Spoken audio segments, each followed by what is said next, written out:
Di Bahmut, tentara bayaran asing dan pasukan Ukraina kembali terlibat aksi baku tembak. Rekamannya ramai beredar di media sosial Telegram pada Sabtu 25 Maret 2023. Sampai saat ini diketahui Bahmut masih menjadi salah satu titik terpanas perang Rusia dan Ukraina. Seperti yang terlihat dalam rekaman, kelompok penyerang maju dengan pertempuran di reruntuhan dengan dukungan quadrocopter, di mana aksi unit disesuaikan, artileri dan mortir terpandu. Di tengah aksi saling tembak, tentara bayaran Rusia dan pasukan Ukraina tampak ledakan demi ledakan terus terjadi di beberapa titik yang berbeda.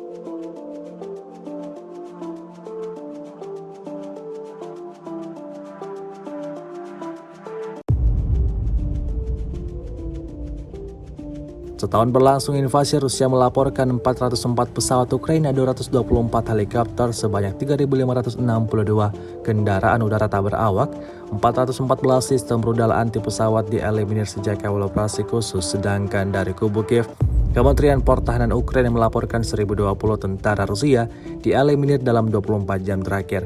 Total 169.170 prajurit Rusia meninggal sejak awal konflik hingga hari ke-394.